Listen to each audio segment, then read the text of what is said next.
Hey everyone, welcome back to Daily English for Real Life. I'm Jake, and I'm thrilled to have you here. And I'm Melissa. Hi, friends. Whether you're listening on your morning commute, during your evening walk, or maybe while cooking dinner, thank you for inviting us into your day.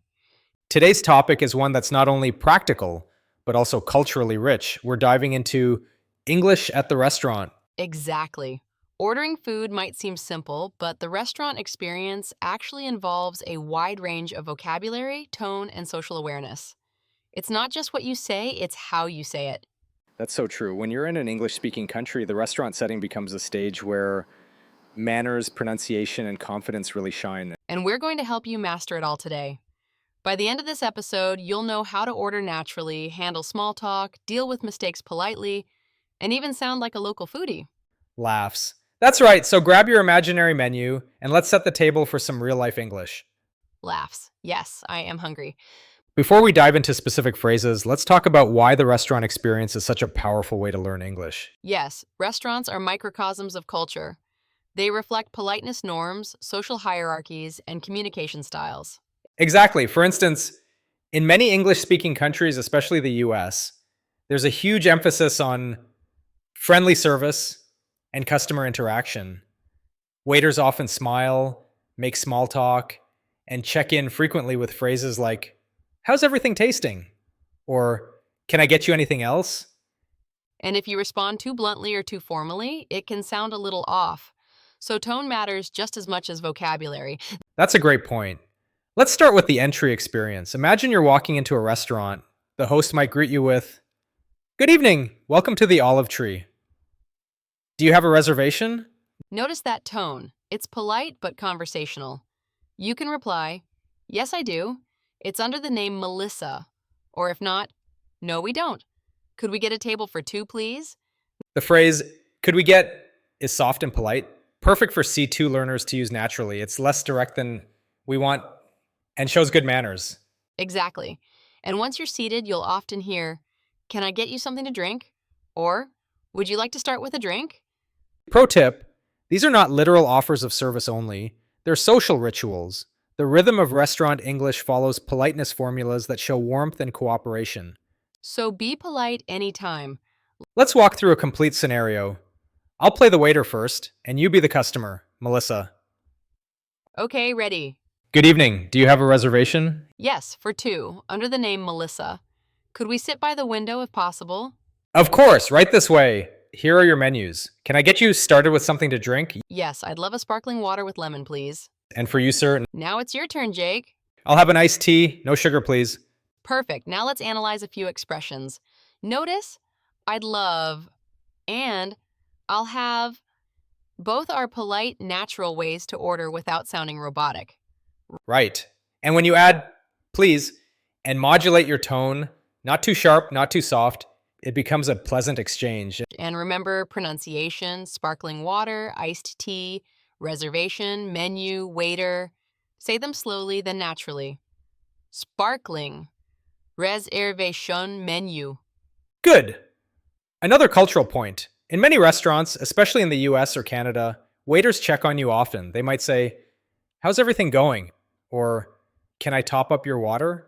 That's not intrusion, it's courtesy. Yes, the phrase top up means to refill your glass. Try saying, "Could you top up my water, please?" Okay, your drinks have arrived. Now it's time to order food. The main act. The waiter might ask, "Are you ready to order?" Or, "Would you like a few more minutes?" If you're ready, you could say, "Yes, I'd like the grilled salmon with vegetables, please." Or, "I'll have the pasta, but could you make it without cheese?" That's a brilliant example of modifying an order politely. You can also say, "Could I get that with a side of salad?" Or, "Can I substitute fries for vegetables?" Notice the phrase. Could I get that? It's softer than "give me." Native speakers instinctively use conditional forms in polite settings. And sometimes the waiter may describe specials or ask, "Would you like to hear about our specials today?" That's your cue to show interest. Sure, what do you recommend? Exactly. It's both polite and opens a friendly interaction. These small exchanges make dining smoother and more pleasant. And a small pronunciation tip, salmon is pronounced salmon, the L is silent. Good catch. And vegetables often sounds like veg in fast speech. English learners should also pay attention to tone contour. English uses melody to express warmth. Try lowering your tone slightly at the end of polite requests. Okay, listeners, it's time for our challenge round. Let's test your restaurant English. We'll play out some situations and you'll have a few seconds to respond out loud before we give the answer. Ready? Here we go. Situation 1. The waiter says, "Good evening. Do you have a reservation?" You might say, No, we don't. Could we get a table for two, please? "Nice." Situation 2. The waiter asks, "Would you like to start with something to drink?" Yes, I'll have a glass of red wine, please. Good. Situation 3. Are you ready to order? Almost. We need a few more minutes. Perfectly natural. Situation 4. Would you like any dessert? No, thank you. Could we have the bill, please? Excellent. If you're in the US, remember they might say check instead of bill. Yes, very cultural. Now let's talk about during and after the meal. This part often surprises learners. Yes, because it's not just about eating, it's about maintaining polite interaction. For example, when your food arrives, it's natural to say, "Thank you, that looks wonderful." Or, "This smells amazing." If something's wrong, it's okay to speak up, but gently. You could say, "Excuse me, my soup is a bit cold. Could you warm it up, please?" Or, "Sorry, I think this isn't what I ordered. I asked for the vegetarian dish." Exactly. Tone is everything. Politeness is conveyed not only by words, but also by how calmly you speak.